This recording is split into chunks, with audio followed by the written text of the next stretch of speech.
بسم الله الرحمن الرحيم. الحمد لله والصلاة والسلام على رسول الله وعلى آله وصحبه ومن اهتدى بهداه. في هذه الساعة المباركة بعد عصر يوم الجمعة وفي هذا المكان المبارك بيت من بيوت الله ومع سنة النبي صلى الله عليه وسلم في الأحاديث التي جمعها الإمام عبد الواحد المقدسي رحمه الله تعالى تحت عنوان عمدة الأحكام، والتي التزم فيها ألا يخرج حديثا إلا من صحيحي الإمامين البخاري ومسلم رحمهم الله تعالى أو من أحدهما، وهذا نظرا. وكنا قد وقفنا عند باب الوقف. الحمد لله رب العالمين، أشهد أن لا إله إلا الله ولي الصالحين، وأشهد أن محمدا عبده ورسوله صلى الله عليه وعلى آله وصحبه ومن صار على نهجه إلى يوم الدين. قال المؤلف رحمه الله تعالى: باب الوقف. الحديث الرابع والثمانون بعد المئتين. عن عبد الله بن عمر رضي الله عنهما قال: أصاب عمر أرضا بخيبر فأتى النبي صلى الله عليه وسلم يستميره فيها، فقال: يا رسول الله، إني أصبت أرضا بخيبر لم أصب مالا قط، وأنفس عندي منه كما تأمرني به. قال صلى الله عليه وسلم: إن شئت حبست أصلها وتصدقت بها. قال: فتصدق بها عمر، غير أنه لا يباع أصلها ولا يورث. قال: فتصدق بها عمر في الفقراء وفي الغربى وفي الرقاب وفي سبيل الله وابن السبيل والضيف، لا جناح على من وليها أن يأكل منها بالمعروف أو يطعم صديقا غير متمول فيه، وفي لفظ غير متأثر. الوقف هو سبيل من سبل الخير ومن الصدقة الجارية التي يرفع نحوها ما بقي هذا الوقف. وقد عرفه الفقهاء بأنه في لغة العرب يعني المكث أو ما يبقى طويلا، وقالوا بأن الوقف لغة يعني التحبيس. وأما في الشرع فهو تحبيس الأصل وتسبيل المنفعة. ومعنى هذا التعريف أن الوقف ينبغي أن يكون دائما، فيكون له أصل يمكن أن ينتفع منه ويبقى ذلك الأصل، فلا يكون وقفا لو أوقف 1000 صاع من الأرز فهذا ينقص كل ما أخذ منه، فيكون هذا صدقة وليس وقفا. لكن الوقف أن يبقى الأصل، سواء كان أرضا بالزراعة أو محلا تجاريا أو مشروعا خيريا، فيبقى هذا الأصل وينتفع الموقوف عليه بثمرته، سواء كانت ثمرات زراعية أو عائدات أمنية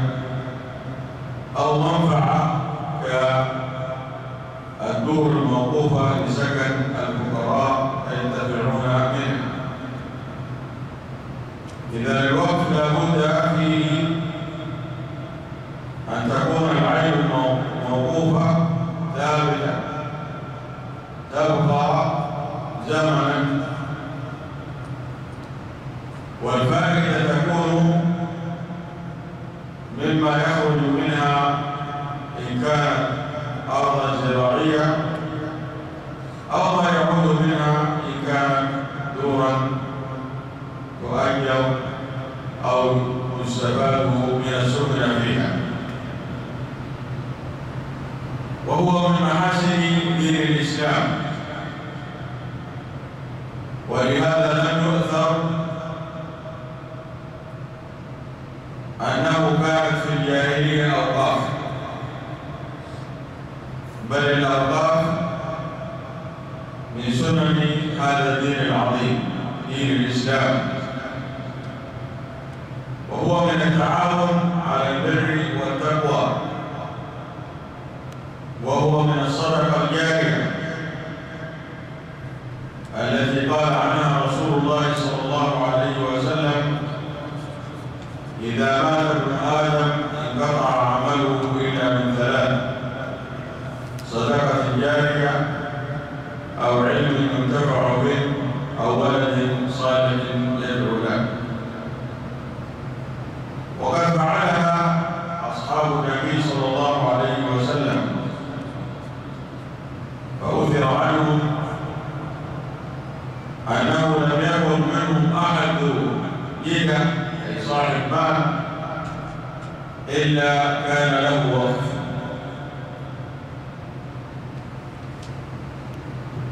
وهذه القيود هي التي تحرك أو تعرف وتحدد الوقف الشرعي الذي يكون فيه مصلحة. أما ما يعمل إليه بعض الناس من إيقاف أملاكهم حتى لا يتصرف فيها الورثة بالبيع، فيقول هذه الدور أو هذه المحلات التجارية وقف على أولاده، وقد يشترط في الوصية فيقول على الذكور دون الإناث، أو على الإناث مدة حياتهم، فإذا توفي الإناث انتقل هذا الوقت إلى نسل الذكور. هذا كله من التعدي في الوقف، ولهذا نجد الحاكم الشرعي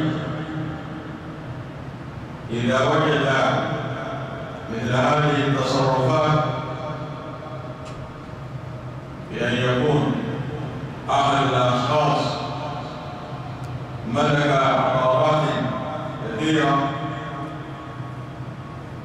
ويخشى إن مات أن يتصرف فيها أولاده بالبيع، فتذهب هذه الدور وهذه الأراضي التي كانت تحمل اسمه إلى غيره. هذا ليس له من الأمر شيء، ولا يحق له أن يسلب ولو كان بحجة الوقف، إذا كان هذا الوقف الغرض منه منع الورثة من التصرف في ميراثهم. ولهذا نجد الحاكم الشرعي ينفذ هذه الوصية في ثلث المال. إذا لم يكن له وصية غير هذا الوقف الذي أوقفه، يعني لو أن إنسان يملك عمائر في أي مدينة من المدن ويخشى أن توفي أن يبيعها أولاده فيوقفها عليه، لأنه يجب من هذا منعهم من بيعها، أن الوقف لا يجوز بيعه. ومثل هذا الوقف يتصرف فيه الثلث، فإذا كانت له أموال أوقف منها شيء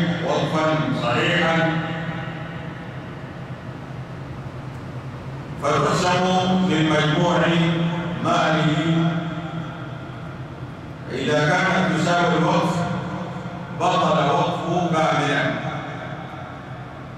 يعني لو أن عنده 3 عماير فأوقف واحد على الفقراء والمساكين والجمعيات الخيرية وبقي 2 فأوقفها على أولاده، فنقول بأن هذا الوقف غير نافذ، لأن له حق التصرف في ثلث ماله وقد أوصى به، والعمارتان باقيتان في الثلثين التي لا يملك التصرف فيهما بعد موته، فيكون هذا الوقف باطل من أصله، ويرجع هذا المال إلى الورثة كما بين الله جل وعلا في قسمته. لكن لو أن ملكه كله 3 عماير فأوقفها كلها على أولاده فينفذ وقفه في واحدة وتبقى 2 توزع على الورثة. إذا من أغراض الوقف أن يكون هدفه استمرار المصلحة للميت بعد وفاته، وليس الإضرار بالأحياء كمن يوصي بماله لأولاده مخافة أن يتصرفوا فيه بالبيت. ومن الأدلة على مشروعية الوقف هذا الحديث الذي رواه ابن عمر رضي الله عنهما أن أباه أصاب أرضا بخيبر، وخيبر كما تعرفون تقع شمال المدينة على بعد حوالي 160 كيلو متر، وقد سكنها اليهود بعد أن أخرجهم النبي صلى الله عليه وسلم من المدينة. وفي سنة 7 من الهجرة فتح النبي صلى الله عليه وسلم وغنم المسلمون أراضيها، فعاملوا اليهود على تلك الأرض ليقوموا بالمساقات فيها بالأشجار الدائمة والمزارعة في الأراضي على النسل، وهذا مر معنا في المساقات. ولما علم عمر بن الخطاب رضي الله عنه بحديث النبي صلى الله عليه وسلم أخرجوا المشركين من جزيرة العرب، قام بإجلائهم في خلافته إلى خارج الجزيرة، فعادت تلك الأسهم لأصحابها.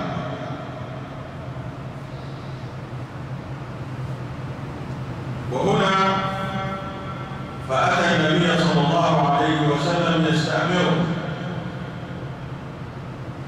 هذه الكلمة لها وزنها،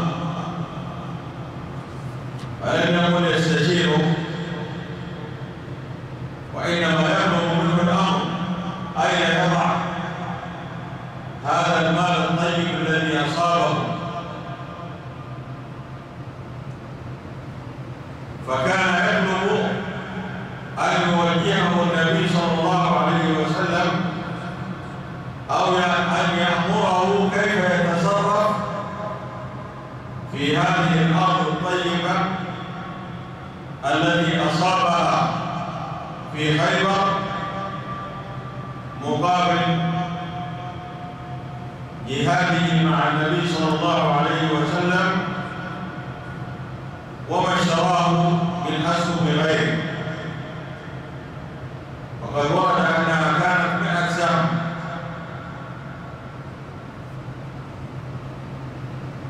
وأحسن العبارة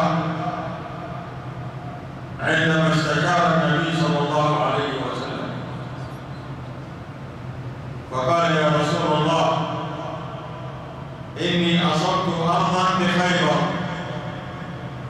دخلت إلي بطريقة شرعية بالشراء وبالنصيب الذي نالني، لأنه كان أحد المجاهدين في تلك الغزوة. لم أصب مالا قط، يعني مدة حياتي ما أصبت مالا هو أنفس عندي، يعني أحسن منه، فما تأمرني به؟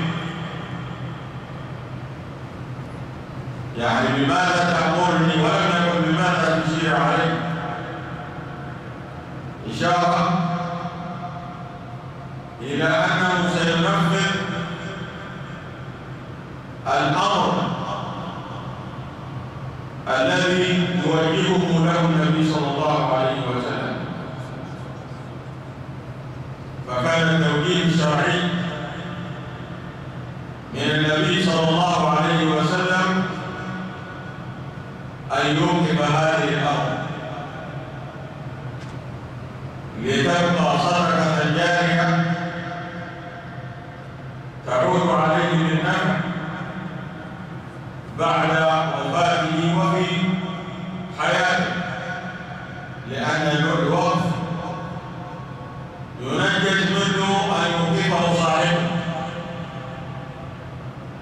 فهو ليس مثل الوصايا التي لا تنفذ إلا بعد الوفاة، بل بمجرد أن يكون العقد بإيقاف الأرض باللفظ أو بالفعل، كما يبني مسجدا في أرض، هذا إعلام بأنه أوقف هذه الأرض. فقال له النبي صلى الله عليه وسلم: إن شئت حبست أصلها وتصدقت بها. وهذا هو تعريف الوقف، فهو تحبيس الأصل وتسبيل المنفعة فتكون صدقة. فلم يكن من عمر رضي الله عنه إلا أن ينفذ هذا الأمر، فيبادر إلى تحبيس الأصل لتبقى تلك الأرض وقفا أشرف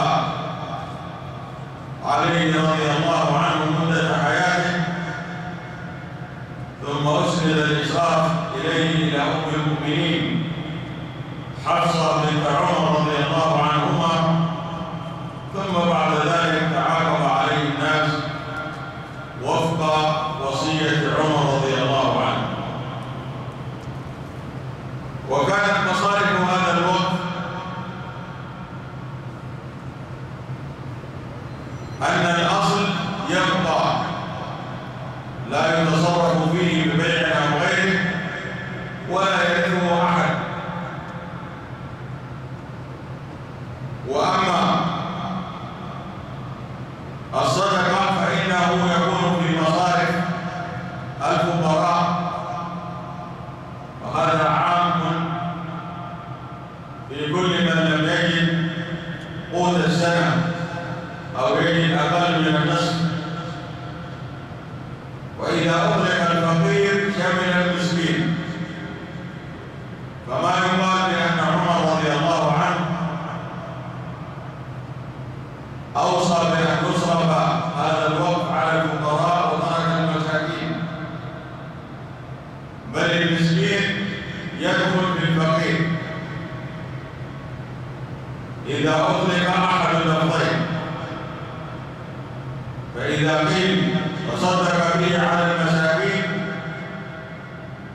فإنه لا يرد الفقراء، وإذا قيل تصدق به على الفقراء فإنه يشمل المساكين.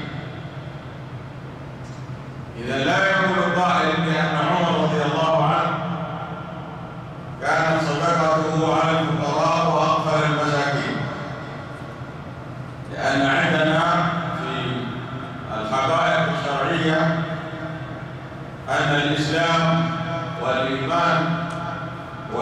الفقير والمسكين إذا أطلق أحدهما شمل الآخر. ولهذا يقول علماء اللغة بينهما عموم وخصوص، فإذا اجتمعا افترقا كانت هذه الخاصية، وإذا ذكر أحدهما شمل الآخر. وقد فسر النبي صلى الله عليه وسلم الإيمان بأركان الإسلام حين قال لوفد عبد القيس: أمركم بالإيمان، أتدرون ما الإيمان؟ شهادة أن لا إله إلا الله وأن محمدا رسول الله وإقام الصلاة وإيتاء الزكاة وأن تؤدوا الخمس ما غنمتم. ومعلوم في حديث جبريل في حديث ابن عمر بني الإسلام على خمس أن هذه أركان الإسلام، لكن لما أطلق الإيمان دون الإسلام شمل الجميع. فإذا الفقراء يعم المساكين، وفي القربى وهم قرابة الرجل من الجهتين سواء كان والدا أو غير والد. والقرابة تشمل الأصول، الآباء والأمهات والأجداد والجدات، وتشمل الفروع، الأولاد وأولادهم سواء كانوا ذكورا أو إناثا، سواء كانوا يرثون أو لا يرثون، والحواشي وهم قرابة الأصول وقرابة الفروع. يعني الحواشي هم قرابة الأصول، الإخوة والأعمام والأخوال والخالات وهكذا. وفي الرقاب، وهذا يكون في العتق. المقصود بالرقاب هم الأرقاء الذين يطلبون المكاتبة من مواليهم، والذين يطلبون الكتابة مما ملكت أيمانكم فكاتبوهم إن علمتم فيهم خيرا. فهذا هو الرقاب، وليس المقصود من وجبت عليه دية فهو من أهل الرقاب، لا، هذا تقوم عنه عاقلته. المقصود بالرقاب إذا أطلق في النصوص الشرعية هو العبد أو الأمر الذي يكاتب سيده فيعان من المال. وفي سبيل الله، وهنا أول ما يدخل فيه الجهاد. سبيل الله أول ما يدخل فيه الجهاد، ولهذا اختلف العلماء في صرف نصيب سبيل الله من الزكاة للمشاريع الخيرية كبناء المساجد على بعض القرآن. هذا لا يعد من هذا السهم، بل المقصود بسبيل الله هو الجهاد وما يتعلق به كالإنفاق على المشردين من المسلمين وما شكل ذلك.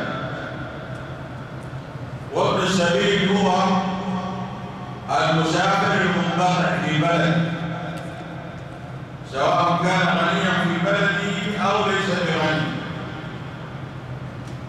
فإذا انقطع مثل هذا الشخص فإنه يعطى من الزكاة.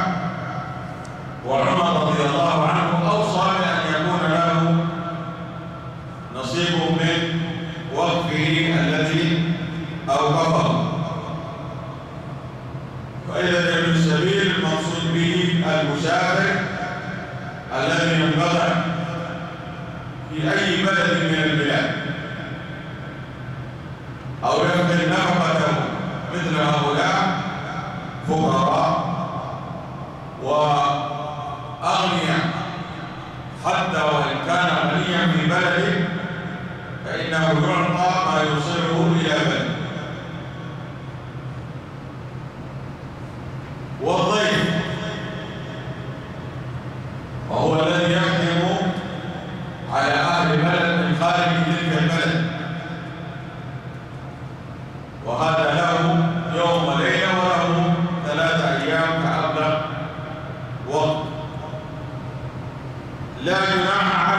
وليها أن يأكل منها بالمعروف. هذا أيضا من المصالح التي جعلها عمر رضي الله عنه في وقفه، فقال الذي يقوم على خدمة هذا الوقف فله أن يأكل منه بالمعروف، يعني ما تعارف عليه الناس، لا إفراط ولا تفريط.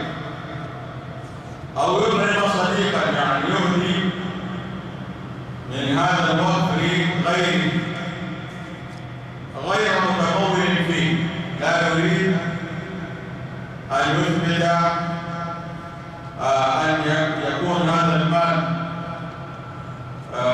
معادل طعامه ثم يأكل بعضه ويدخر البعض الآخر، أو يؤكل منه جزءا ليكون هدية لأصدقائه وما زال يتموله. وهو يقول: من يقوم على هذا الوقف أنا لا أحرجه فأسمح له أن يأكل وأن يهدي، لكن لا يتمول منه شيء، فيقال هذا بقي لنا من محصول هذا الوقف العام الماضي وهذا بقي كذا وإلا ما عاد شيء. إذن هذا وقف عمر رضي الله عنه، وهذه كلمات. ويؤخذ منه أولا مشروعية الوقف، وأنه من سنن هذا الدين العظيم. ثانيا استشارة أهل الفضل، فعمر رضي الله عنه قبل أن يقدم على التصرف في هذه الأرض استشار أفضل الخلق النبي صلى الله عليه وسلم، وإنفاذ رأيهم، كما أن عمر رضي الله عنه قال: فما تأمرني به؟ إذا وثق من المشير فيكون كالمستأمر له. وفيه أيضا أن الوقف لا يكون وقفا إلا إذا صرف في الأعمال الخيرية، كما سمعتم هذه الأصناف التي اختارها عمر رضي الله عنه لتكون مصرفا لوقفه أو مصارف لوقفه. فلا يصح أن يكون الوقف لتشجيع الأمور المحرمة، كان يقول هذا الوقف يكون لي أمور صعبة جدا، كمن يقف على شرب الخمر، أن يكون والعياذ بالله مدمن للخمر فيوقف هذا البيت ليكون حالة للمتعاطين والمخدرات. هذا كله لا يصح، لأن الوقف الغرض منه أن يكون صدقة جارية على صاحبها في حياته وبعد مماته.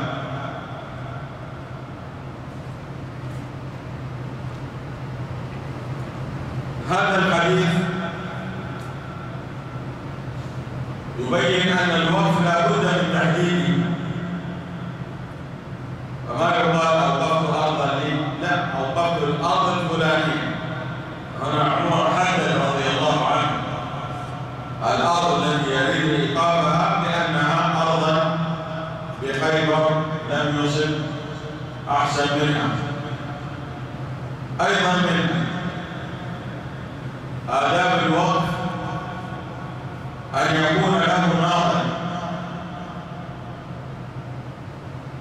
كما تعرفون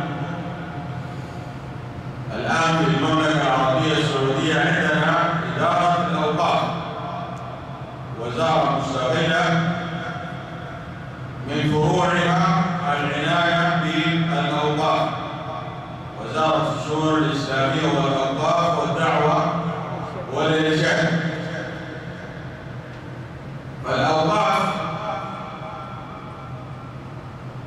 إما أن يكون التصرف فيها للدولة حسب وصية الموصي، إذا قال هذه الأرض أوقفتها ليكون غيرها للمساجد عموما، فهنا الأوقاف كما نعلم أنها تقوم بحصر الأوقاف وتقوم بحمايتها وتنفذ فيها شرط الوقف. شرط الوقف لا بد من تنفيذه. إذا حدد هذه الأرض أن تكون مسجد فلا تستعمل غير ذلك، ولو حددها أن تزرع ويوزع الناس منها فلا يتصرف فيها بغير ذلك. فشرط الواقف لا بد أن يحترم، لا بد به أن يحترم. أيضا أن القائم على الوقف له أن يأكل منه مقابل العمل إذا أذن له صاحب الوقف الأصلي. هنا عمر رضي الله عنه أذن، لكن لو لم يأذن وكان هذا الوقف يحتاج إلى مؤونة، يعني أوقف أرضا زراعية وقال هذه تزرع بالذرة وما جاء منها يوزع في يوم الحصاد، فماذا يكون حق العامل فيها؟ يعني لو قلنا هذه الأرض الزراعية أوقفها فلان ولم يعين الأجر الذي يكون لمن يقوم بزراعتها، فيرجع إلى العرف. يرجع إلى ماذا؟ إلى العرف. يعني العادة بين الناس أن من زرع أرضا فإنه يأخذ نصف المحصول مقابل عمله، فنقول من قام بزراعة هذا الوقف له نصف المحصول بناء على ما تعارف عليه الناس. فإذا عندما عند عادة التحديد يرجع إلى العرف الذي بين الناس.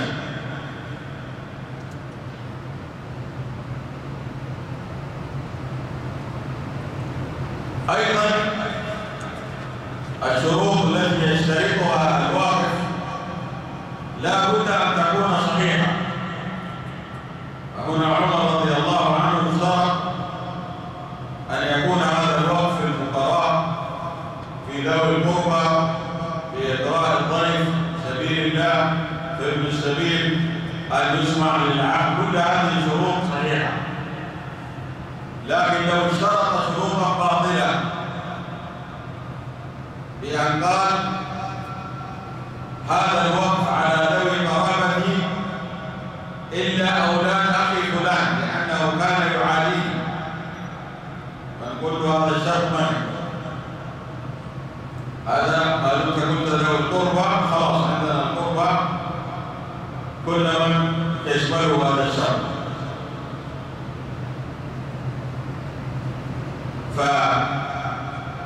فإذا اشترط فيها شروط غير صحيحة فإنها لا تنفذ، بعموم قول النبي صلى الله عليه وسلم كل شرط ليس في كتاب الله فهو باطل وإن كان 100 شرط، كما جاء في حديث بريرة أنها لما كاتبها أهلها اشترطها عائشة رضي الله عنها، فاشترطوا أن يكون الولاء لهم، فقام النبي صلى الله عليه وسلم وقال ما بال أقوام يشترطون شروطا ليست في كتاب الله، كل شرط ليس في كتاب الله فهو باطل وإن كان 100 شرط. تأتي عندنا مسألة وهي لو تعطلت منافع الوقف، يعني حفر بئرا وأوقف عليها أرض بجانبها لتكون مجال لبقاء المواشي فيها ولجمع الرشا أو ما شابه ذلك، فجاءت هذه النعم التي هي المياه التي تأتي بواسطة الدولة، أصبحت هذه البئر معطلة، فهل يجوز بيع هذه البئر أو بنى مسجد في أرض فنزع أهلها كلهم؟ فهل يجوز لنا أن نبيع هذه الأرض أو لا نبيعها؟ العلماء اختلفوا، يعني هذه المسألة أولا محررها، يعني إذا تعطلت منافع الوقف أو مثلا أوقف دور فهلك، قال هذه العمارة يسكن فيها طلاب العلم فتآكلت حتى سقطت، بقيت الأرض بدون، فهل يجوز لنا أن نبيع هذه الأرض لنبني بها دار مماثلة في مكان نحتاج إليه أو لا يجوز؟ ثلاثة مذاهب. المذهب الأول يجوز مطلقا، والمذهب الثاني لا يجوز مطلقا، خلاص طاعن هذه العمارة الله يخلق على الملك، ممنوع التصرف في هذه الأرض. المذهب الثالث هو للإمام أحمد وهو الراجح بأنه ينظر إلى المصلحة، فإذا كانت المصلحة في بيع هذا الوقت فإنه يباع وينفق في مثله، فإذا كان بنى مسجد في أرض نزح عنها الناس فتباع هذه الأرض ويبنى بها مسجد في أرض مستحقة، أو بئر حفرها في مكان فتعطلت فتباع هذه مع حرامها ويحفر بها بئر في مكان آخر، وهذا هو الراجح بإذن الله تعالى. ننتقل بعد هذا إلى باب الآخر.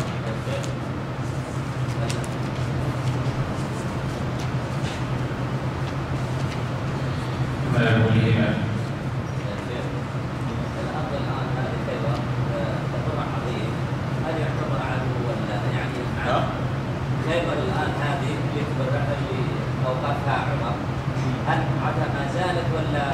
الله أعلم، الله أعلم. وكثير من آخر تخيرت حتى لمكة. نعم. حكم العالم في هبته. الحديث الخامس والثمانون بعد المئتين. عن عمر رضي الله عنه قال: حملت على فرس في سبيل الله فأطاعه الذي كان عنده، فأردت أن أشتريه وظننت أنه يبيعه برخص، فسألت النبي صلى الله عليه وسلم فقال: لا تشتريه ولا تعد في صدقتك، وإن أعطاكه بدرهم، فإن العائد في هبته كالعائد في غيبه، وفي لفظ: فإن الذي يعود في صدقته كالكلب يقيه ثم يعود في غيبه. الحديث السادس والثمانون بعد المئتين. عن ابن عباس رضي الله عنهما أن رسول الله صلى الله عليه وسلم قال: العائد في هبته كالعائد في غيبه. هنا انتقل إلى أمر فيه تمليك بالغير أو نقل المال إلى الغير، لكنه نقل دائم والمستفيد منه خاص. فإذا الهدية تختلف عن الوقف. الوقف يبقى الأصل لا يصح التصرف فيه لا ببيع ولا بإرث ولا بشيء، لكن الهدية الأصل والفرق كلها. أيضا الهدية في الحياة، فهو تمليك مدة الحياة، لأنه بعد الممات سيأتينا بأنه يسمى وصيا وليس بهدية. والهدية لها فوائد عظيمة، فهي تسد السقيم من النفوس، وقد ورد تحاكم أوصى بها النبي صلى الله عليه وسلم بين الجيران، فقال يا نساء المؤمنات لا تحقرن جارة جارتها ولو فرسني شاء. وقال لأبي هريرة رضي الله عنه إذا طبخت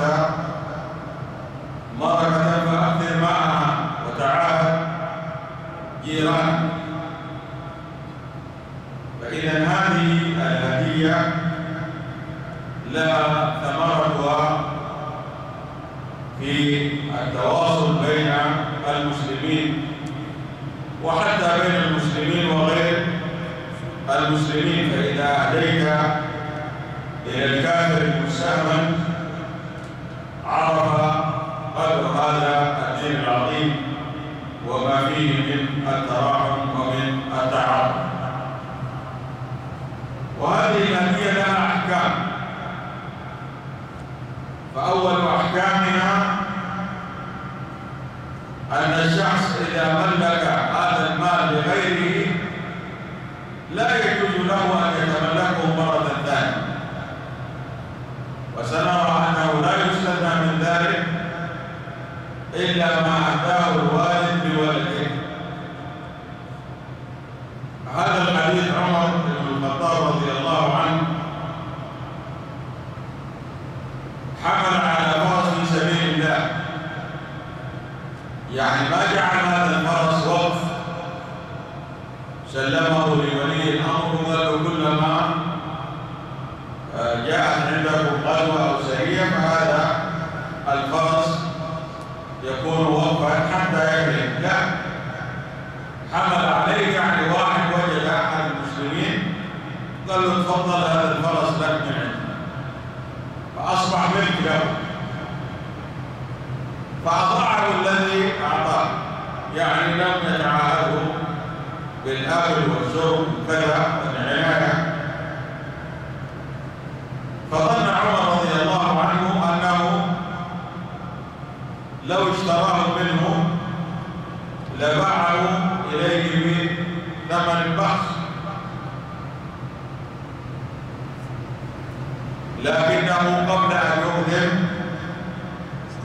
على شراء هذه الفرس استأذن النبي صلى الله عليه وسلم وسأله، قال لا تشتري ولا تعد في صدقته، وإن أعطاكه بدرهم فإن العائد في هبته كالعائد في قيده. إذا هذا هو الحكم العام للهبة، وهو أن من وهب شيئا لم يجوز له أن يعود في هبته، سواء أراد أن يشتريها أو أراد أن يبدلها بغيرها أو أي وسيلة من الوسائل. فإذا كنت قد تجردت عن هذه العين وسلمتها إلى غيرك فلا تحاول أن تستعيدها، فإن هذا لا يليق. وهذا الحديث يستفاد منه أن الهبات ينبغي أن يكون وراءها غرض، يعني أنت لا تهدي لفلان لأن لك عنده قضية أو ما شابه ذلك أو تريد شفاعته، بل يكون الغرض من الهدية الإعانة على فعل الخير. فهذا عمر رضي الله عنه أهدى هذه الفرس إلى ذلك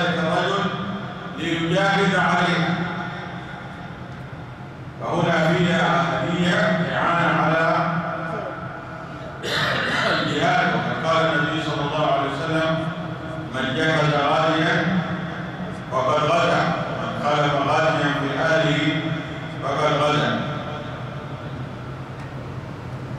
ثانيا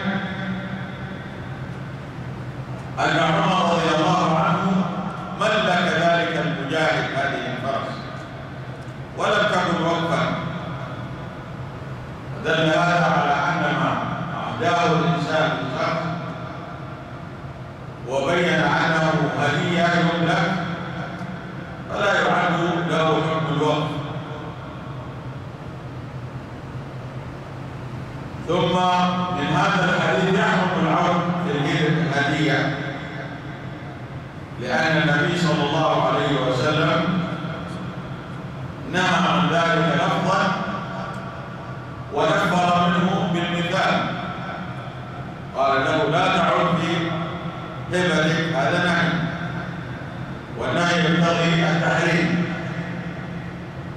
ومثل بمثال بشع، إن الواحد منا إذا تقيأ لا يمكن أن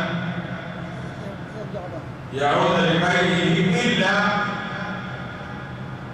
ما اتصف بدناءة من الحيوانات كالكلاب، فإنه يقي ثم يعود فيأكل قيئه.